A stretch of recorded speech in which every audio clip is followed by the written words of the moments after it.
Michelle from the Scattered Scrapper. Welcome to my channel. Today is day 4 of the best of 30 days of sketches with Christy's Beautiful Life, and this is day 4's sketch by Susan Stringfellow from Sketch Savvy. And I'm really excited about this one. I know I say that every time, but I just love sketches.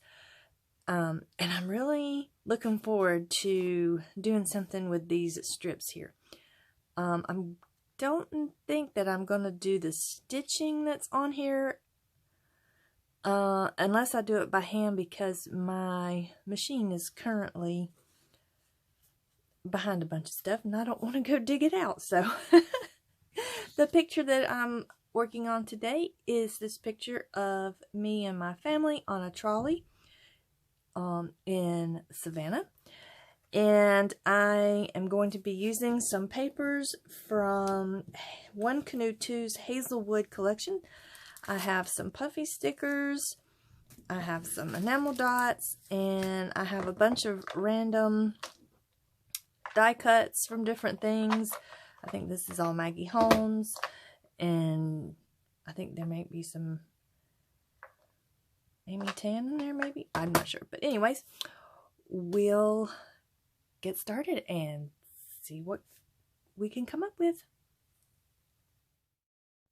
There's 2 reasons why I've chosen to use the Hazelwood collection. One of them is that the Hazelwood collection is used in the page that's next to this one in the album, and also because of this paper right here. As soon as I saw it in this sketch, I knew I was going to use it. So what I'm going to do is I'm going to cut out all of these little strips, and I'm going to use them as my strips of paper from the sketch. So I'm just going to cut these out, and this took just a few minutes. It really didn't take all that long, but I'm not going to make you watch me cut all of these. Just going to cut this all the way through here. And then I just turn it around and snip off these. And I'm just going to do the same thing for the entire sheet. I'm just going to cut all these out and have them in piles to pick from when I go to make my background. And apparently I have left a little bit more video on here than I anticipated. So this is the paper I've chosen to use as my background. I love this soft green color and the gingham.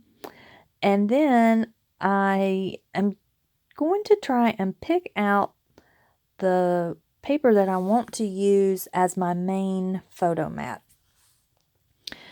And I know I want to use this arrow paper, and I thought about using the black and white check or gingham. But I really like this paper here. I really like how my picture pops. And I thought about using the blue one, but having the blue right next to my picture made my picture look even more blue, like the hue of the picture, I guess. And it also, I think, drew more attention to the fact that we have on masks. And I want to downplay that, even though they're large as life right there. But I really like how the picture looks on this dark navy paper with the green leaves. But it's also a cut-apart sheet, and I want to save some of these cut-aparts. So it dawned on me that this particular layer is a little offset. And there is a 4x6 cut-apart card on here that I probably won't use. Or, I mean, I probably would, but I can use it better now for this application. So I go ahead and trim that down, and it's perfect. And I get to save the cut-aparts that I really wanted to use. So I just go ahead and glue that down, and I'm building this these layers from the top up. I seem to only be able to do that. I don't do layers from the bottom up. I go from the top down. So I'm figuring out exactly how I want to use these. papers, and I'm figuring out which layer I want each paper to be. And I get to really looking at the sketch and see which layers are offset and which ones actually frame the entire piece. And I really like that arrow paper. That arrow paper is a lot of fun. I'm glad I have some more of it so I can use it on other layouts. And I really like this houndstooth too. The what do they call it? It's tone on tone. I mean, they're both blues, but they're so different from one another. I don't know that I would call it tone on tone, but I really like it. I think it helps make things pop. And since there's a lot in between it and my photo, I don't feel like the tone or the hue of my picture is blue. Even though those on this, I'm looking at it now on my phone, and it does look even kind of blue, but in real life it doesn't. You can see all the other colors in the picture. So now I've got all my photo mats situated, and I'm going to go through and decide where and in what order I want to put my strips. And at first, I'm really kind of using the sketch as a guide to kind of figure out placement and how I want to stack them on top of each other. But once I get going, I just start putting them down how I like them. So that's the great thing about sketches, is it can hold your hand for a few minutes while you need some help, but then you can let go and let your creativity take over. And that's what I've done here, and I've got everything down. And now I'm going to do something kind of weird, but I'm going to glue down only one side of my strips. And I do it in a very weird and clunky manner this first go round, but I learned my lesson with this first set, and I do it differently on the next set. I figure out, I need to lift all of them up at the same time and put glue on them and then put them all down instead of trying to do it one at a time like that. I don't know what I was thinking, but I get it right this time, and I'm going to do the very same thing all the way up. And what that does is it causes the left-hand side to lift up. And that really gives a lot of depth and movement, I think, to the page. And here I'm figuring out exactly where I want to put my picture, and I get that situated. And what I'm going to do is I went ahead and decided that I did want to do some stitching. So I'm using my T-square ruler, and I want to figure out how far apart I want my stitches to be. Also, I'm going to do like what's in the sketch and do a running stitch.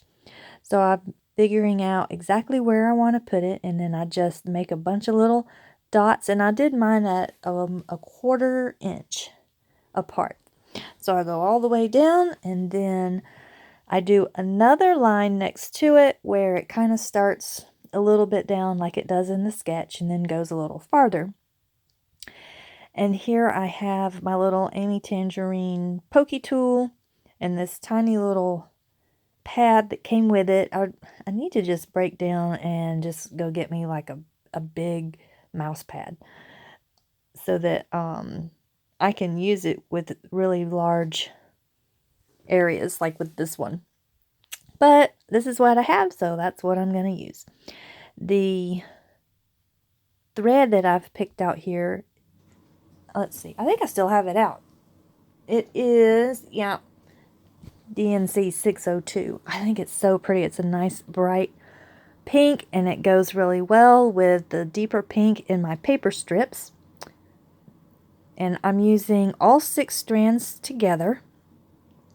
I'm going to start at the top here, and then I'm going to just kind of tape this down with some old washi tape that I don't really use on the front of my layouts, but it does a lot of great work for me on the back of my layouts when I cover up brad tines and things like that. And then also when I glue down my thread. And I'm sorry for my hand coming up there. I actually totally forgot that I was recording this, and I pulled that through, and when my hand hit the phone, I was like, oh no, oops. So sorry about that. I pull to the side from now on, but I'm not going to make you watch me do this whole thing, but I just wanted to show you just a little bit of how I do my running stitch. And then I just come up in one and down in another and up in the next one and down the next one. And then I'm just going to tie this off. I've done a lot of embroidery in my younger years and cross stitching, so I have the habit of threading my yarn or thread back through the stitches. So that's why I did that with this one, and then covered it up with a bit of washi tape to anchor it in place. Now I'm going to pull out all of these die cuts. These are printables. I only have the papers and that one sheet of puffy stickers from the Hazelwood collection. I absolutely adore this collection. I'm so sad that you can't get it anymore, because I would probably buy 3 more packages of it. But I went ahead and bought the digital version so that I could have some die cuts. And I printed these out and fussy cut them. And I was so excited because I'm like, yes, I'm using the Hazelwood and I'm going to use all these flowers. And I've got my title picked out and I want to put it in the bottom left like it's in the sketch. And I go to put it down and I don't like it. It just doesn't work. I mean, I'm sure it looks fine. But you know, when you're working on a page and you put something down, it just doesn't feel right. And this Explore doesn't feel right. I wanted to use that chipboard so much, but it just doesn't work. And I'm trying. I am struggling. I'm thinking, well, maybe I just won't use the Let's Go, but I desperately wanted to use Let's Go because I wanted my title to be Let's Go Explore, because we're on the tourist trolley thing and it takes you all over the city and you can get on and get off and look at all the sights. So we were going to explore the city, so I want it to be Let's Go Explore. So I even built up this big cluster of flowers to think that it could be a base for my Let's Go, but I didn't like it. It's covered up all my strips, which I am in love with. These colors are just singing to me, and I love the stitching, and I don't want to cover that up. And my big cluster of flowers just started to look like a big pile of mess. I don't know. It was just cluttered, and I didn't want it to be cluttered. And I have these 2 little chipboard pieces here, the heart and the arrow, and a label. So I'm thinking, well, I'll put that down because that's on the inspiration sketch. And then I go to the Maggie Holmes, and these are also some digital flowers from a Maggie Holmes collection that I've printed out and fussy cut. And I come across these leaves, and I really like how the leaves, they're simple, they're soft colors, like my background and my paper strips. So to me, in my eye, they look like they go. While the other flowers, they just really don't. Even though they do, they're part of this collection, but they just don't go with the feel of this layout for me.